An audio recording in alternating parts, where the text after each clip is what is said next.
नमस्कार, मी तृप्ती पालकर. महाराष्ट्र कॉलिंगमध्ये आपलं स्वागत. आज आपण वास्तू व्हिजिटचे फायदे आणि साध्या सोप्या पद्धतीने उपाययोजना या संदर्भात माहिती जाणून घेणार आहोत. आणि या संदर्भात चर्चा करण्यासाठी आपल्यासोबत आहेत doctor Makarand sir Deshmukh. Sir नमस्कार. सर स्वागत आहे आपलं आमच्या कार्यक्रमामध्ये. जर आपल्याला या कार्यक्रमासंदर्भात वास्तू संदर्भात काही प्रश्न विचारायचे असतील, आपल्या काही शंका असतील तर तुम्ही आम्हाला जरूर फोन करू शकता. आमचा संपर्क क्रमांक आहे 022 66 84 3333. सर आपण वास्तू संदर्भामध्ये चर्चा करणार आहोत. वास्तू निवारणासाठी वास्तू दोषांमुळे अनेक समस्या लोकांना निर्माण होतात.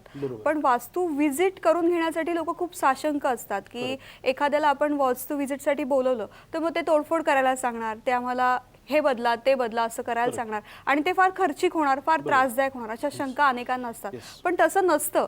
याबद्दल तुम्ही आमच्या प्रेक्षकांना थोडंसं मार्गदर्शन करा. वास्तू व्हिजिटचे फायदे आणि साध्या सोप्या उपायाद्वारे दोष निवारणाच्या वास्तूच्या आपल्या या कार्यक्रमाचा महत्त्वाचा विषय. तर वास्तू व्हिजिटचे फायदे काय होतात की आपल्याला प्रत्यक्ष मार्गदर्शन मिळतं. यामध्ये वास्तू कन्सल्टंट स्वतः घरी येऊन घरातल्या प्रत्येक गोष्टींमधल्या कुठे कोणत्या गोष्टीमध्ये कोणती निगेटिव्हिटी आहे, कोणता नकारात्मक ऊर्जा तुमच्या घरात आहे. कारण तुम्हाला जर कुठला त्रास होतोय तर तो 80% घरामुळे आहे. घरामध्ये असणाऱ्या अनबॅलन्स एनर्जीमुळे. घरामध्ये कोणत्या गोष्टी कुठे चुकलेल्या आहेत, घरामध्ये कुठे वास्तुदोष आहे, या सर्व गोष्टी तज्ज्ञांनी घरी येऊन जेव्हा सांगितल्या जातात तेव्हा त्याचं व्यवस्थित निराकरण होतं. कारण डॉक्टरनी पेशंट हा जेव्हा हॉस्पिटलमध्ये किंवा त्याच्या क्लिनिकमध्ये पेशंट पाहिल्याशिवाय जसं औषध देता येत नाही त्या पद्धतीने इथे वास्तू व्हिजिट प्रत्यक्ष केल्याने याचा फायदा काय होतो. तर घरामध्ये मग टी व्ही कुठे आहे, फ्रीज कुठे आहे, झोपण्याची जागा कुठे आहे, घरामध्ये रंग कोणता आहे, पडदे कुठले बसवलेले आहेत, तुम्ही टी व्ही, फ्रीज, वॉशिंग मशीनची जागा कुठे आहे. कारण वास्तुशास्त्र हे एक ऊर्जाशास्त्र आहे, एनर्जी सायन्स आहे. यामध्ये तुमच्या घरातल्या प्रत्येक छोट्या एका घड्याळापासून ते मोठ्या फ्रीजपर्यंत ही वस्तू जेव्हा तुमच्या घरामध्ये दाखल होते तेव्हा तुमच्या घरातल्या एनर्जी लेवल चेंज होते. कारण वास्तुशास्त्र इज अ फ्रिक्वेन्सी सायन्स. प्रत्येक गोष्टीला एक फ्रिक्वेन्सी आहे. ती फ्रिक्वेन्सी तुमच्या घरामध्ये वस्तू कमी आणि जास्त होण्याने सतत बदलत असते. घरामध्ये जे वास्तूचं ऊर्जावलय आहे ते ऊर्जावलय जेव्हा डिस्टर्ब होतं तेव्हा तिथे वास्तुदोष सुरू होऊन जातात. आणि हे वास्तुदोष निवारण व्यवस्थित करायचं असेल तर परफेक्टली वास्तू कन्सल्टन्सी व्हिजिट होणं गरजेचं आहे. म्हणजे थोडक्यात काय, मंदिरात गेल्यानंतर न डायरेक्ट देवदर्शन, नाहीतर बाहेरचे भालदार चोपदार किंवा जे उपदेवतांच्या मूर्त्यात त्यांना नमस्कार करून परत. सर मला आणखीनही तुमच्याशी चर्चा करायची, मात्र कार्यक्रमात आपल्याला एक फोन आलेला आहे. विद्या आपल्याला प्रश्न विचारतायत कोल्हापूरहून. विद्या विचारा आपला प्रश्न. हा मी विद्या मेरू बोलते कोल्हापूरहून. हा बोला. आणि मला हे विचारायचं आहे की आमचं घर पूर्ण 95% वास्तुशास्त्राप्रमाणे आहे. वा वा, छान.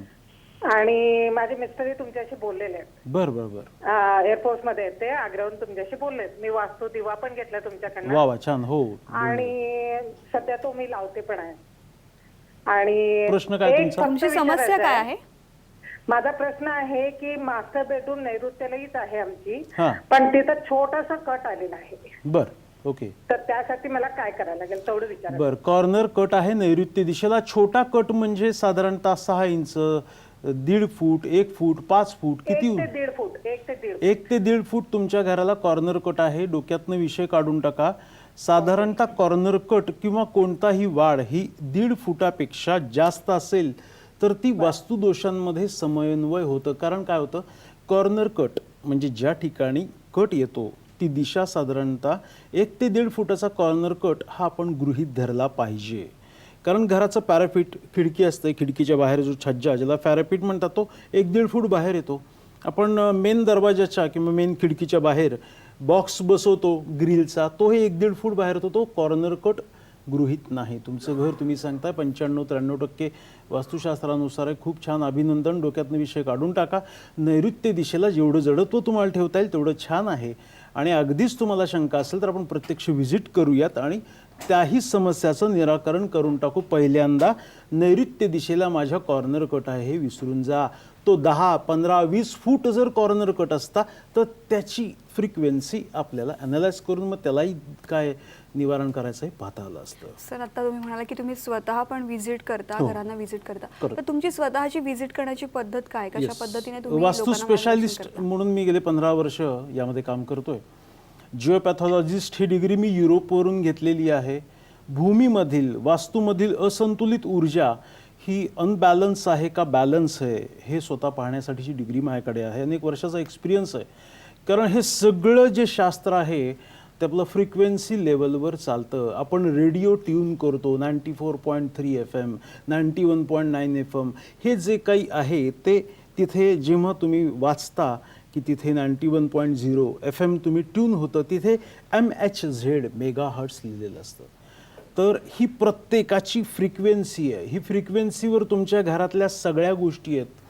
आपल्या प्रत्येक व्यक्तीची, प्रत्येक सजीवाची एक फ्रिक्वेन्सी, कासवाची फ्रिक्वेन्सी ही 6 पॉईंट आहे आणि भूमीची जी फ्रिक्वेन्सी ती 7.5 आहे. त्यामुळे भूकंप होत असेल तर पहिल्यांदा कासवाला जास्त कळतं. त्यामुळे इतक्या ह्या सगळ्या गोष्टी प्रत्येक शास्त्रामध्ये फ्रिक्वेन्सी लेवल एनर्जी सायन्स आहे. त्यामुळे हे ज्याला एनर्जीचं आणि घरातल्या ऊर्जा संतुलन ज्याला बॅलन्स माहिती आहे तो व्यवस्थित कन्सल्टन्सी करू शकतो, व्यवस्थित त्याचं मार्गदर्शन करू शकतो. मी स्वतः वास्तू व्हिजिटला येतो. वास्तू व्हिजिट आल्यानंतर संपूर्ण 1 तास कुठेही असलं तरी माझ्या क्लायंटला मिळतो. त्यावेळेला माझा मोबाईल हा स्विच ऑफ असतो. त्यावेळेला वास्तू व्हिजिटला आल्यानंतर त्यांच्या सर्व समस्यांचं निराकरण करायच्या आधी माझं घर संपूर्ण, घराचा प्रत्येक कोपरा कोपरा मी स्वतः प्रत्यक्ष पाहतो. घरामध्ये कुठं काय चुकलेलं आहे, काय गोष्टी आहेत. लोकांना काय वाटतं माझ्या घराचा दरवाजा दक्षिणेला आहे, उत्तरेला टॉयलेट आहे, ईशान्येला कॉर्नर कट आहे, हेच वास्तुदोष आहेत. हे वास्तुदोष नक्की आहेत. परंतु लक्षात ठेवा तुम्ही घराच्या आत कोणकोणत्या गोष्टी ठेवल्यात हे देखील वास्तुदोष आहे. मी पहिल्यांदा आल्यानंतर घरात बघतो घराच्या दरवाजावरती तुम्ही काय काय लावलेलं आहे, घराच्या आत कोणत्या गोष्टी आहेत, दरवाजात कुठला अडथळा आहे का, तुमच्या घरामध्ये तुम्ही TV कुठे लावलेला आहे, रोज जेवताना तुमचं तोंड कुठे होतंय, झोपताना कुठे पाय करून झोपताय, तुमची मुलं रात्री झोपताना कुठे झोपतायत, अभ्यास करताना कुठे तोंड होतं.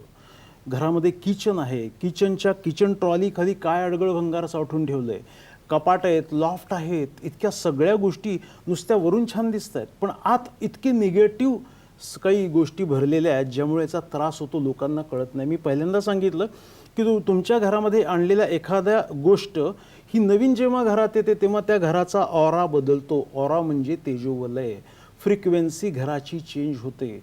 त्यामुळे बराच वेळेला असं होतं की रिन्युएशन केल्यानंतर आमचं खूप छान झालं. सर कितीतरी छोट्या छोट्या गोष्टी असतात. म्हणजे आपण फक्त दिशा आणि कट्स Very, very बघतो important. पण कितीतरी छोट्या Internal छोट्या सगळ्या गोष्टी गोष्टी खूप महत्त्वाच्या असतात ज्याच्याकडे लक्ष देणं फार गरजेचं खूप असतं आणि गरजेचं आपलं त्याकडे दुर्लक्ष होतं असतं. आणि आणि हे त्याचे परिणाम सगळं आपल्याला मी होतात. वास्तू व्हिजिटला आल्यानंतर खूप परफेक्टली पाहतो आणि यातले जर काही निगेटिव्ह पॉईंट्स असतील तर त्यात बदल करायला सांगतो. Is my speciality. वेबसाईट वास्तुतथास्तु.com. तुमच्या वास्तू व्हिजिटमुळे अनेकांना नक्कीच फायदा होईल सर. हो. चर्चा आपल्याला अशीच सुरू ठेवायची. नक्कीच. मात्र महाराष्ट्र कॉलिंग मध्ये वेळ झाली एका छोट्याशा ब्रेकची. आपण पाहत रहा महाराष्ट्र कॉलिंग.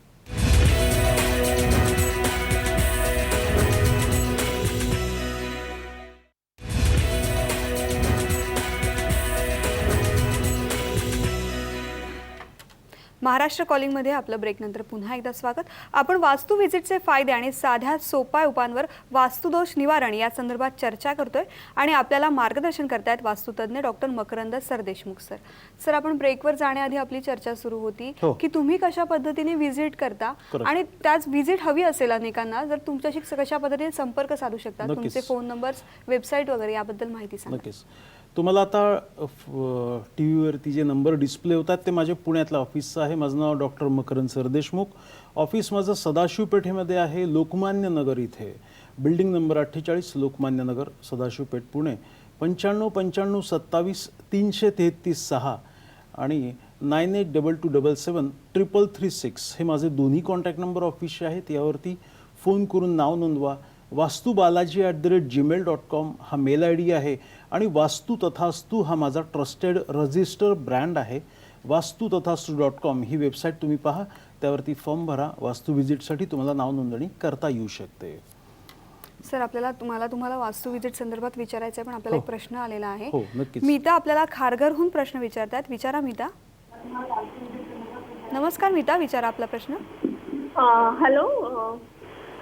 नमस्कार, प्रश्न बोला. विचारा. नमस्कार, मी नीता जाधव बोलते खारघरवरून. माझ्या घराची दिशा पूर्व बाजूला आहे, मुख्य दरवाजा.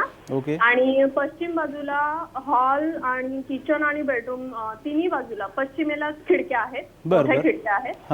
तर करिअर संबंधी याचा काही म्हणजे वाईट परिणाम होऊ शकतो? तुमची बेडरूम कुठे, नैऋत्य दिशेला आहे का बेडरूम? हो, बेडरूम माझं नैऋत्य दिशेलाच आहे. पाय कुठे करून झोपता? असा पूर्ण फ्लॅट आहे आणि पूर्वेला दरवाजा आहे. बरं, झोपताना पाय कुठे होतात तुमचे?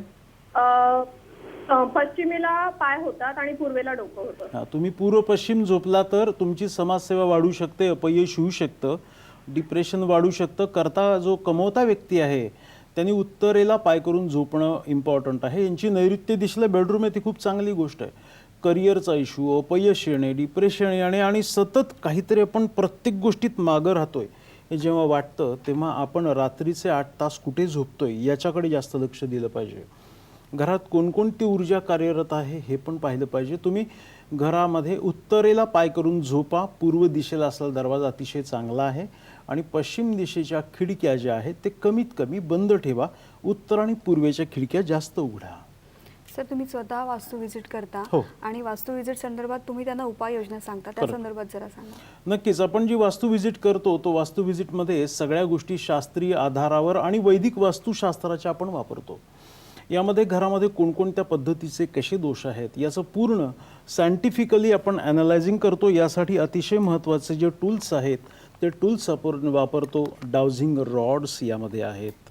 यामध्ये आपल्याला कोणत्या फ्रिक्वेन्सीवरती कोणती गोष्ट काम करते, घरामध्ये इन्फ्रारेड किरण हे तुमच्या घरामध्ये निगेटिव्ह ऊर्जा कुठे कार्यरत आहे हे अतिशय अत्याधुनिक असं लॅकर अँटिना आहे. हा लॅकर अँटिना म्हणजे आपल्याला डॉक्टर टेथॉस्कोपनी जसं तपासतात त्या पद्धतीने हा लॅकर अँटिना यूज केला जातो. हा घरामध्ये आपल्या जागेमध्ये भूमीमध्ये असणारी आजूबाजूची काही एनर्जी आहे ज्याला कॉस्मिक, ग्लोबल आणि टेल्युरिक या फ्रिक्वेन्सी, या एनर्जी लेवल कुठे अप अँड डाऊन्स आहेत हे संपूर्ण शास्त्रीय पद्धतीने ॲनालायझिंग करून आपली ही सगळी वास्तू विजिट होते. याचं analysing perfect, changes perfect, result perfect आणि 100% हे आपलं ब्रीदवाक्य आहे आणि या पद्धतीने आपली वास्तू विजिट होते. यामध्ये आजपर्यंत ज्या लोकांकडे वास्तू कन्सल्टन्सी केली आहे त्यांचं आयुष्य अतिशय उत्तम, छान चालू आहे परमेश्वराच्या कृपेने. सर आपण जेव्हा वास्तूमध्ये दोष निर्माण होतात तेव्हा अनेकांना आरोग्यविषयक समस्या यायला सुरुवात होते आणि महिलांना सुद्धा या आरोग्यविषयक समस्या येतात. तर त्यावर काय आपण उपाययोजना करू शकतो? महिलांचं आरोग्य बिघडणे म्हणजे घराचं आरोग्य बिघडणे. घराचा बॅकबोन कोण आहे? घरातली लक्ष्मी स्त्री आहे, महिला आहे. तिचे जर आजार चालू असतील तर घराचा सगळा कणा हा हलून जातो. त्यामुळे त्या घरातल्या स्त्रियांच्या आरोग्याकडे लक्ष द्यायला पाहिजे. आरोग्याकडे लक्ष म्हणजे सर्दी खोकला झाला जा डॉक्टरकडे, पाठ दुखतीये डॉक्टरकडे, कॅन्सर झालाय डॉक्टरकडे. या गोष्टी नाहीत. का होतं याचं ॲनालायझिंग व्हायला पाहिजे. घरातली स्त्री डिप्रेशनमध्ये का जातीये? पूर्वीच्या स्त्रिया भक्कम होत्या, आत्ताच्या स्त्रियांमध्ये हा प्रॉब्लेम आहे. कारण तुम्ही एक किचन जर ॲनालाइज केलं तर किचनमध्ये स्त्री स्वयंपाक करते पण तिच्या आजूबाजूला तिच्या शरीरातील शुभ ऊर्जा शोषून घेणाऱ्या निगेटिव्ह डिव्हायसेस किती आहेत तुम्ही बघा. किचनमध्ये मिक्सर आहे, फॅन आहे, गिझर, त्यानंतरनं ओव्हन आहे, गॅस आहे. या आजूबाजूच्या सगळ्या गोष्टी ज्यात फ्रीज आहे हे सगळे इलेक्ट्रोमॅग्नेटिक फील्ड आहे. हे इलेक्ट्रोमॅग्नेटिक फील्ड त्या स्त्रीच्या शरीरातील शुभ ऊर्जा सतत शोषून घेते. ही निगेटिव्हिटी ऑलरेडी आजूबाजूच्या सर्व गोष्टींनी आहेच. आणि पुन्हा स्वयंपाक करताना भाजणं, कापणं, चिरणं, तळणं, उकडणं या सर्व गोष्टी त्या किचनमध्ये घडत असतात. Higher radiations, negative IR, negative infrared किचनमध्ये तयार होत असतात आणि ती बिचारी एकटी स्त्री झेलत असते. त्यामुळे तिला कळत नाही. स्त्रियांच्या आरोग्यविषयक जाणून घ्यायचे पण आपल्याला कार्यक्रमात एक फोन आलेला आहे. आपल्याला प्रश्न विचारतायत. प्रसाद गोंदियाहून प्रश्न विचारतायत. विचारा आपला प्रश्न. हॅलो मॅडम, मला सरांना विचारायचं होतं. हा बोला बोला पटकन. 2 वर्षापूर्वी मी घर बांधलं. हा बोला. तेव्हापासून मला आर्थिक अडचणी खूप येत आहेत. हा म्हणजे माझा बिझनेस पूर्ण कोलॅप्स झाला. ओके. आणि वायव्याला माझं हे आहे स्टेअरकेस, त्याच्यावर टावर आहे. उत्तरेकडचं माझं घर आहे. हो, तुमच्या घराची वायव्य दिशा वाढलेली आहे, उत्तर दिशेला थोडासा अडथळा आहे. आणि नैऋत्येला कुठे खड्डा आहे का तुमच्या इथे? नैऋत्येला काही नाही, नैऋत्येला माझी बेडरूम आहे. बेडरूम आहे. आणि वायव्य दिशेमध्ये वाढ आहे का तिथे? कुठे सर? वायव्य दिशेमध्ये नाही, वायव्य दिशेला वाढ वगैरे नाही आहे, कारण 20 बाय प्लॉट 50चा माझा प्लॉट आहे. बर. आणि पूर्ण याच्यात बांधकाम आहे. फक्त त्याच्यावर वायव्यला माझा टावर आला पायरी खाली. वायर काय आलंय तिथे? स्टेअरकेस पायरी आहे ना, त्याच्यावर टावर आहे, म्हणजे ते वरती गेलं आहे सगळं. बरोबर. काय झालेलं आहे तुमच्या घरामध्ये, तर घराच्या टेरेसवरती त्यांची वायव्य दिशेमध्ये जो जिना घेतलाय तो वायव्य दिशेतला जिना हा नैऋत्य दिशेपेक्षा उंच झालाय. त्यामुळे ते घरात राहायला गेल्यापासून त्यांना तिथे त्यांच्या बिझनेसमध्ये फायनान्शियली प्रॉब्लेम सुरू झालेत. कारण नैऋत्य दिशेला खड्डा, उतार आणि मोकळी जागा चालत नाही. त्यांनी काय करावं, वायव्य दिशेचा जेवढी त्यांची जिन्याची टोपी आलेली आहे त्या टोपीच्या लेवलपेक्षा नैऋत्य दिशेला लोखंडी ब्रॅकेट्सवरती डमी तुम्ही पाण्याची टाकी तिथे उभा करा.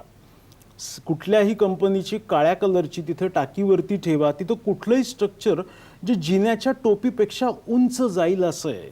कारण टेरेसवरती पाहिलं तर तिथे सगळी अशुद्ध ऊर्जा झाली आहे. नैऋत्य दिशा खड्डा झालेला आहे आणि वायव्येला चढ झालेला आहे. वास्तू व्हिजिट करून आपण हे सगळं परफेक्टली पाहूयात इतर कोणत्या अजून दोषांमुळे होतंय. कारण आपल्याला फोनवरनं किंवा या बाबतीत जास्त ॲनालायझिंग करता येत नाही. परफेक्टली कन्सल्टन्सीसाठी तुम्ही ऑफिसला नाव नोंदवा. मगाशी आपला विषय चालू होता की स्त्रियांच्या आरोग्याच्या बाबतीमध्ये, तर या सर्व निगेटिव्ह झोनमध्ये घरातली स्त्री रोज काम करत असती. तिच्या शरीरामध्ये रोज खाण्यामुळे, पळण्यामुळे, इतर गोष्टी, मेडिटेशन, योगा करण्यामुळे जी काही तयार होती एनर्जी, ती आजूबाजूच्या एनर्जीज ह्या खेचून घेतात. मग तिला कळत नाही थकवा कशामुळे येतोय, ती नशिबाला दोष देते.